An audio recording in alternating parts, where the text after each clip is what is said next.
That's what I think was always cool.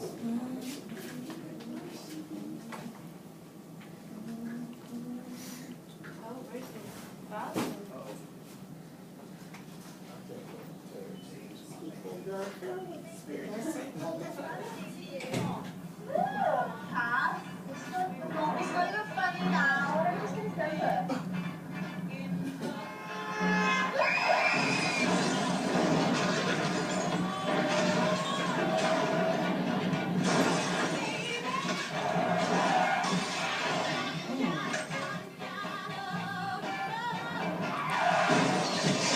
Dang.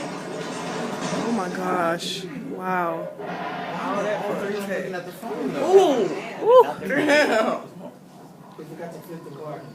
That was not for me. No, shit didn't happen. It's that.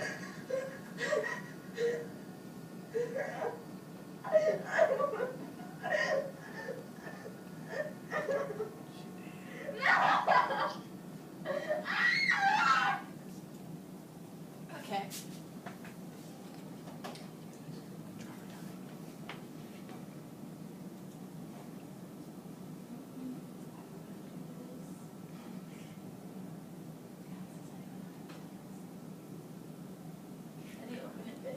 Go to view.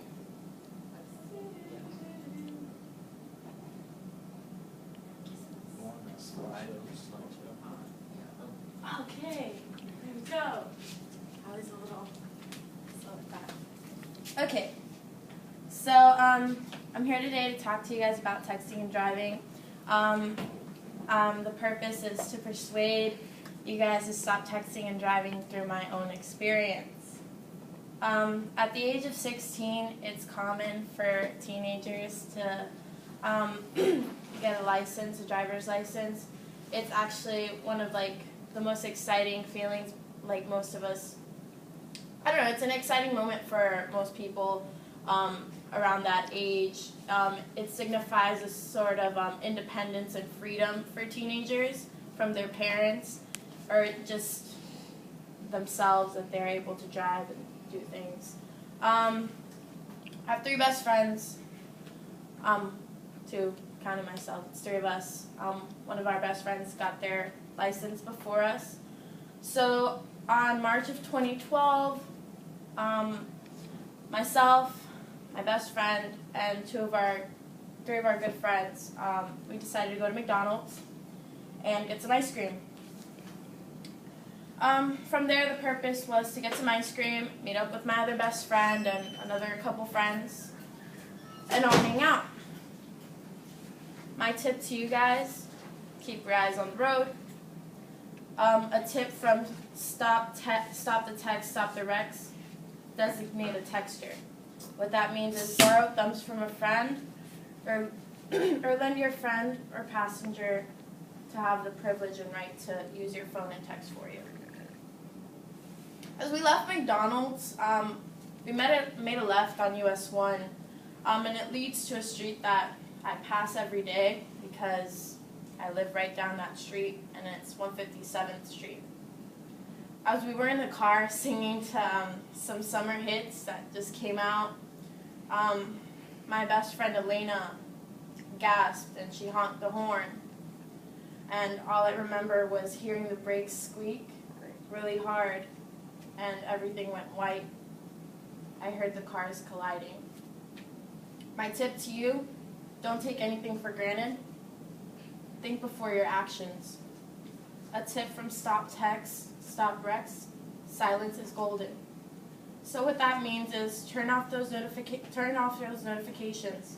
The less you hear your phone, the less tempted you'll be to respond to while driving. So I know what you're thinking. Was Elena texting and driving? Did she hit someone or a car? Was she at fault? None of the above. Now, I didn't come to till 3 days after the accident. So here's Elena's story. When I came to, I could see people running towards us. It was in the middle of the night. In the distance, someone said, "Call 911. I turned to my right and saw my friend and teammate with ice cream all over her face, against the airbag, out cold. I shook her, but she wouldn't come to. All I heard were mumbles, and then I saw blood coming out of her mouth. I looked at my rearview mirror and I turned around, and Allie was leaning on Aaron's shoulder.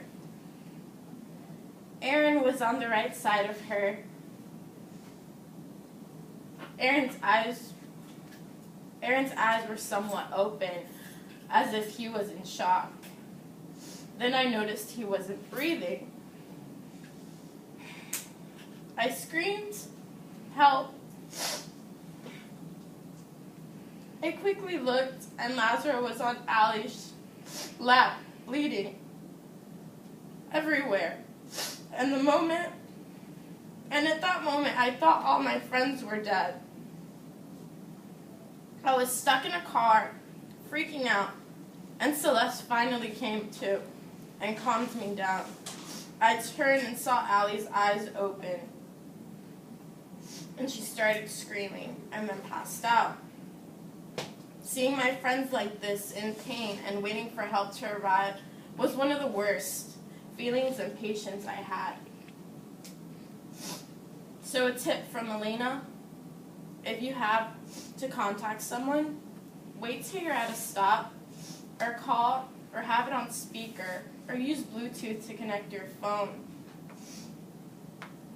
A tip from Allie: don't give your friends a heart attack. Tip from Stop Text, Stop Rex: out of sight, out of mind. So keep your phone out of sight and it'll be out of your mind. When you're in the driver's seat, put your phone where you can't get it. A place where you're not even tempted to look at it. No phones, no texting. Can I just say, waking up 3 days later was really weird and scary. I can't explain how off I felt. I felt like I lost a sense of time and direction. I felt lost and scared. When I woke up, a flash of my memories came to play.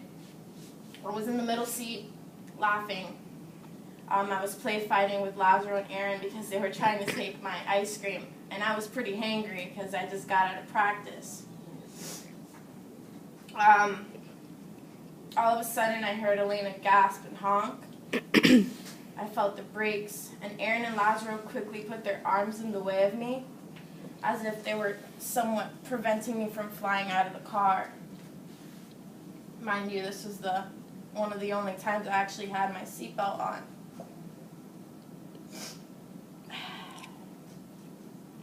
Then everything went white. I woke up in a hospital bed. My parents and friends, they're hugging me and kissing me. I was told the bad news about my friends. Elena and Jay told me everything that happened. I witnessed a viewing and parents bury a child. I lost a friend. I watched the woman that hit us, life change. A young woman with family, a job, a possibility of even having goals that she hasn't completed.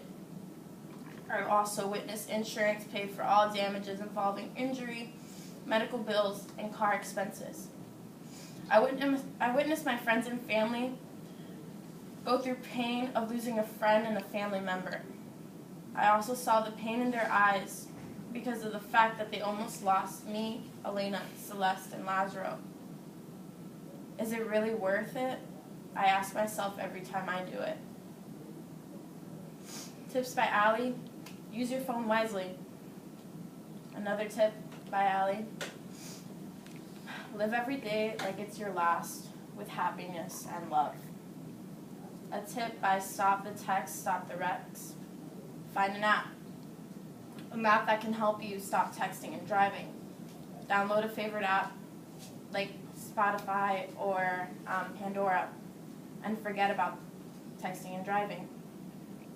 My example, music. So, to sum it all up, to conclude, I sat down with Jade and I told her about this persuasive speech. I told her how I wanted to do this exact topic on what we went through. Jade told me these exact words. She said, I'm against texting and driving. That's why I always have someone text for me. And I wait till I get to a stop or a destination. Allie, when Elena called me and told me what happened, my mother and I rushed to the scene. I vowed to never text and drive after hearing the news of you and our other friends. I saw them carry you out in a stretcher, and I couldn't imagine a life without my best friend. A life without one of my friends is already hard, but a life without my best friend, I just can't imagine it. I never want to live through it. I love you. So in conclusion, if you were to go through what I went through, or worse, if you were in my shoes or in anyone else's shoes that played a key part of this accident, ask yourself, is it worth it? What if you were the one texting or driving and caused the accident? What if you were Jade, Elena, Lazaro, Celeste, or even Aaron? May he rest in peace. Ask yourself, is it really worth it? Thank you.